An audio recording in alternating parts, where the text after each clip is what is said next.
they can leave any. All right, take it away. Sorry, I'm still logging into Zoom. Take your time. Our first presenter.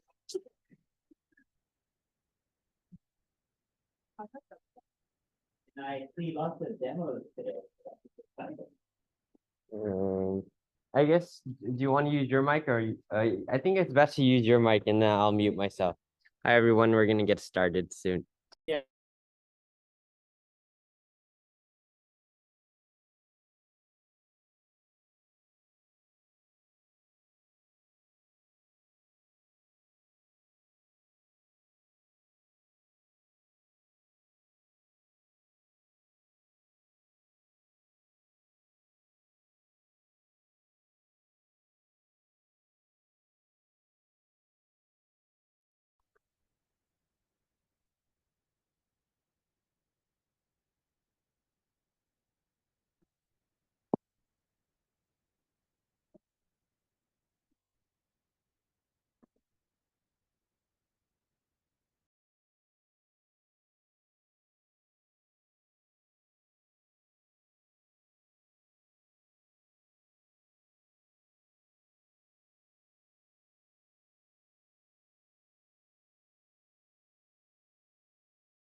Divyanshi, can you hear us?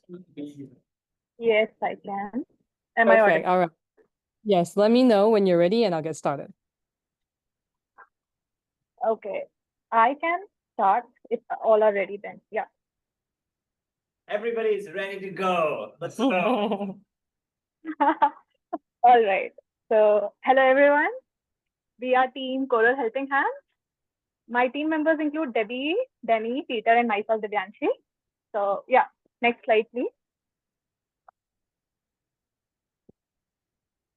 Yeah, coral bleaching mainly happens because there is a rise in oceanic temperature due to climate change.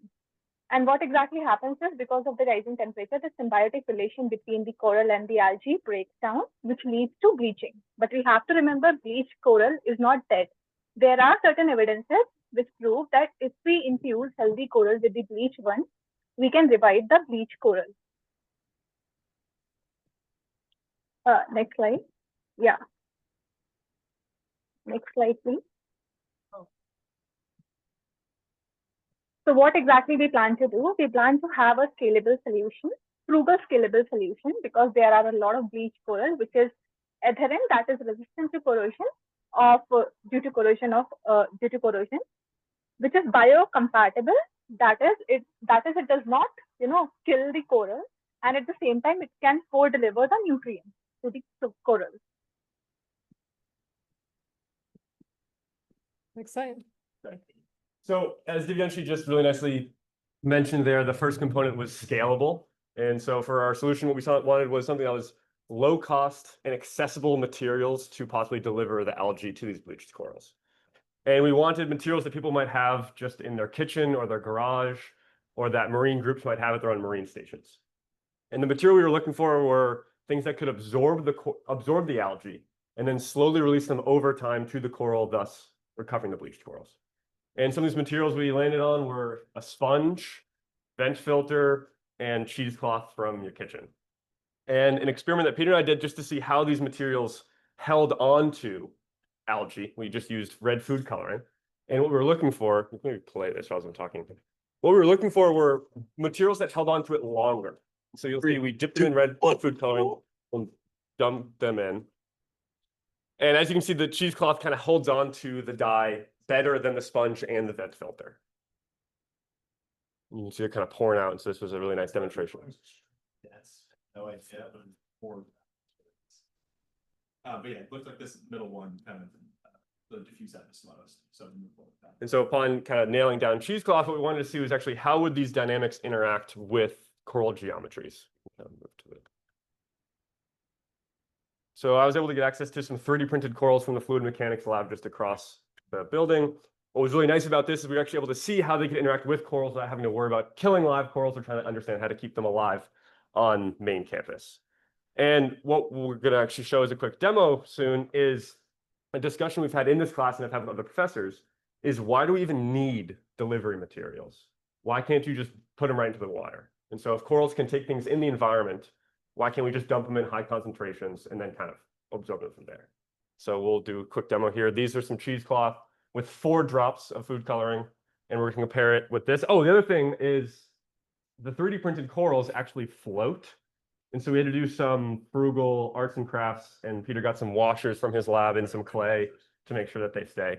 We've actually adhered them with rubber bands, and in the field, rubber bands and zip ties is actually used on live coral. So actually as close to actually using live coral in the real experiment. Just so people understand, coral, you have a cheesecloth that currently is soaked in food coloring, but eventually will be where the symbionts are being trapped. Exactly. Yep. And we're going to compare to dropping it. Yeah. Okay, you ready? Yeah, 4 drops. Go for it.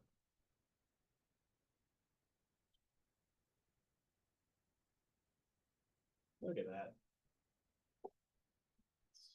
I'll explain that. Coming out of the nest. And then the cheesecloth is also soaked in. Soaked in the same amount, soaked in the same 4 drops. Although a little more dry. It is, But yeah. actually now I can see, now it's solid black. So it's ready to mix in. Yeah.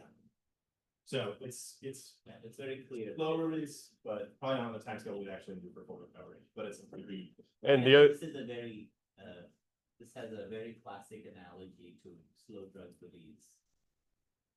In a biological context, this is what I think.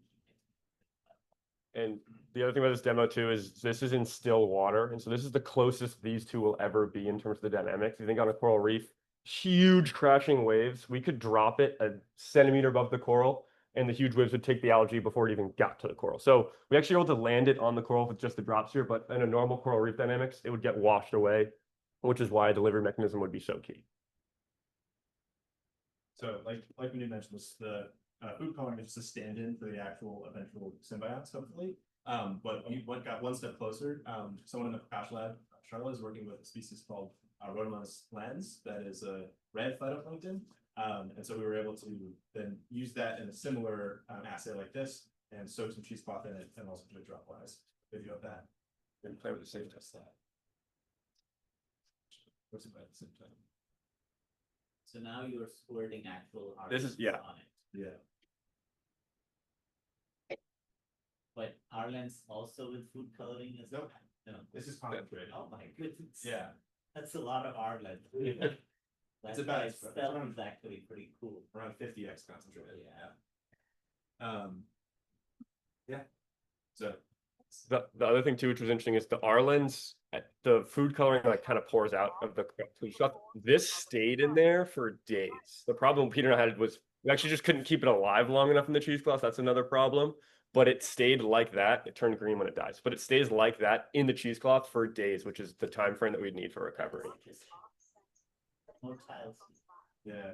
I'm actually- maybe concentration of it to be immotile because high concentration sheds seed. Also Oh, interesting, okay. that we concentrated in fact, we put it in the cheesecloth, it was like almost like hydrophobic, just beat up on top. I mean, It was smush it in the weird. cheesecloth, it would squeeze out, unlike food coloring, which would soak right out. So Oh, that's yeah, the interesting. pelletization. It was like a marble like falling between our hands. We had dropped. It was really weird. Oh, yes. So cheesecloth's great, but then we wanted to think a bit long term. So in order to make things more biocompatible, we wanted to use some marine derived materials. So they need to be sustainable and scalable. So something that's cheap, something you can grow a lot, like maybe derived from seaweed, which is sustainable, something that adheres to the coral and is biocompatible with marine life, maybe already exists in the sea, so it can be degraded naturally, and something that you can embed nutrients in So we thought about hydrogels, that would be great. And looking at a different selection, I just want to bring attention to the top two. So kappa carrageenan and alginate, they're both seaweed-derived polysaccharides. They're both affordable, and kappa carrageenan is adhesive in marine environments. Right, so we wanted to try two different formulations. So make like alginate B core, so the light blue thing you see in the middle, and then coat it with the algae or R lens on the surface using either alginate, which you see on the your left, and our on the right is like coated with kappa carrageenan instead. These are cold shell. They have Correct. they have an inner core and an outer. Yes, so our attempts at core shell. So first things first, we have to make the alginate bead. So it's pretty simple. If you just have like a calcium bath and you have alginate powder and alginate solution. And I don't know if you guys want to come up and see because it's pretty small. Oh, sure. Yeah. Really?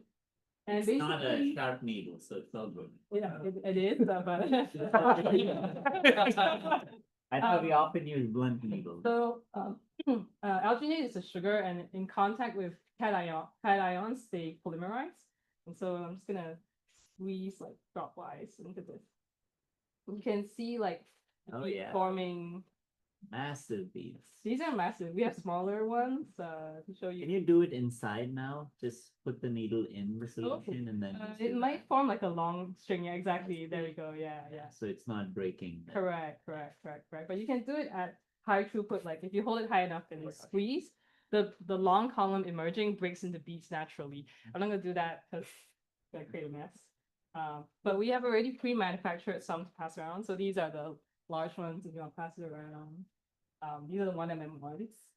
That's got the kappa carrageenan and the R lens.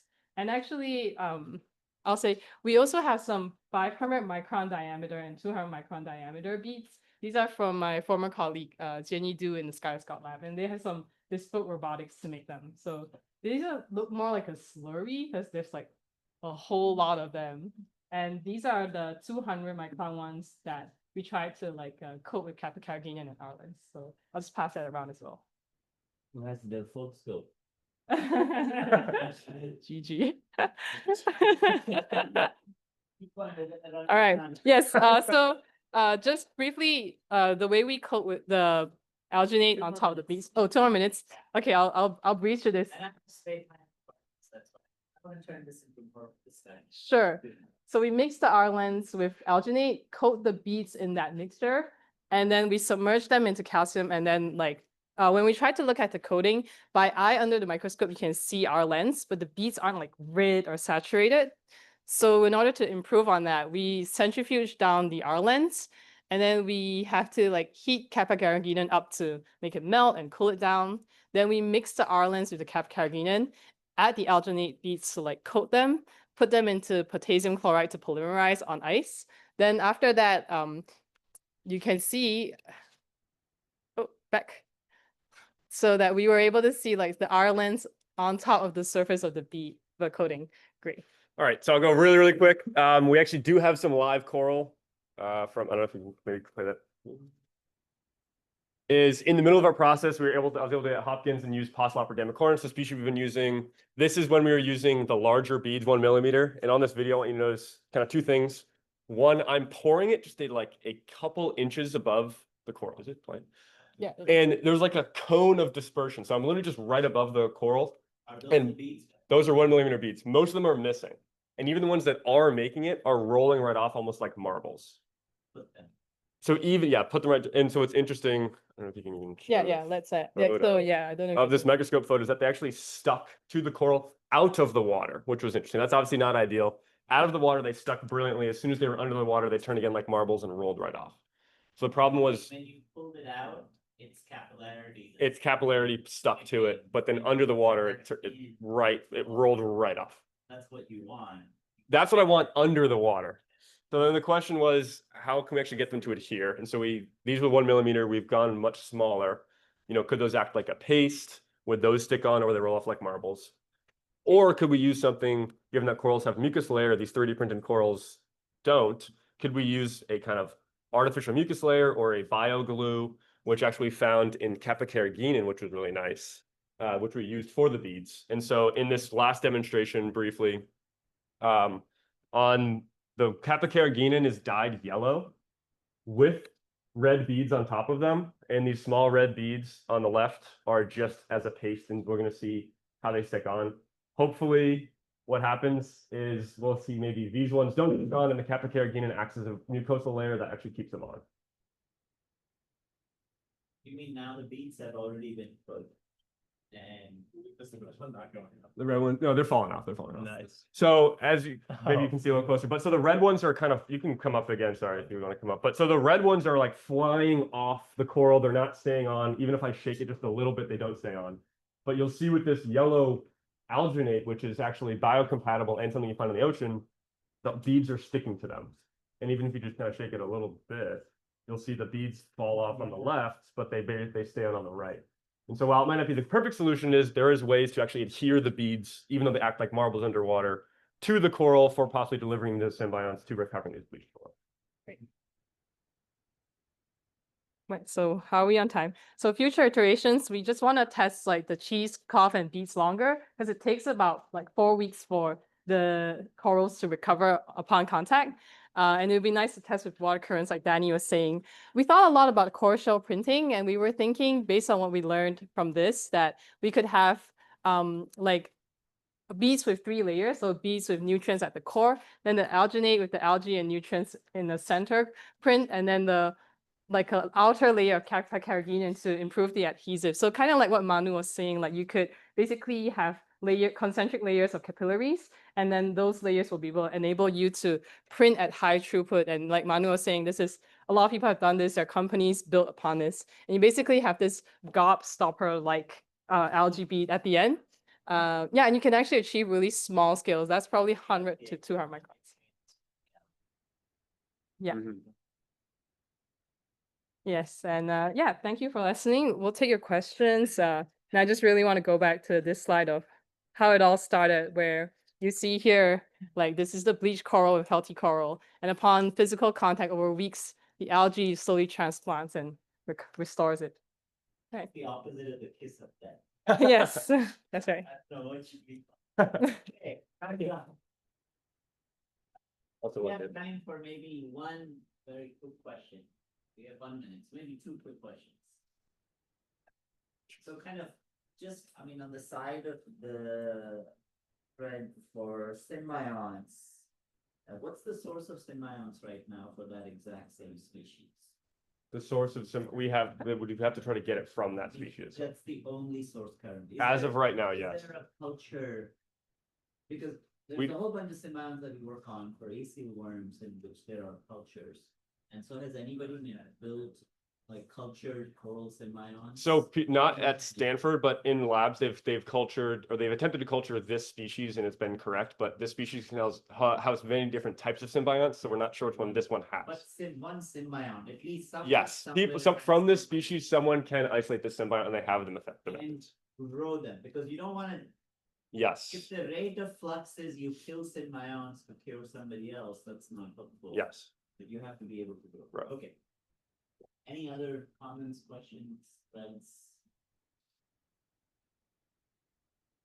Cost, some back of the envelope numbers. Feet sound pretty cheap. Delivery is gonna be your costly, right? Mhm. So are there threads, some estimates in terms of thinking about roboticizing these sets of processes? I mean, I think this is something we should just do independently. Yeah. Because it's useful to think about. Yeah. That exist per unit kilometer, because bleaching events, you have a very short time. Yeah. You have a time window, you need to do this efficiently, and you need to do it over a large area. Yeah, so people have kind of achieved this. So I had a text here that's being hidden, but you can make 1,000 of these beats per second with the existing Yeah, microfluidics, that kind of thing. Yeah. Worried about the delivery, not Oh, divers going out there. I see, sorting yeah. things That would be tough. on. So thinking about a robotic platform. yeah, we thought a lot about it. That Yeah. does the actual Yeah. deployment. Yeah. because Most of the photographs that you see, satellites and others, it's just a small section kilometers after kilometers. Each event happened in large. Yeah. For the Fred part, we thought about underwater drones that you can like deliver. Or like soft robots with Alice Yeah, there are robot platforms like that. My favorite one was there are crabs that naturally live on coral, so Oh, you're yeah. wondering of using the crabs to Like pollinate them like bees and use bees and send them into the coral to.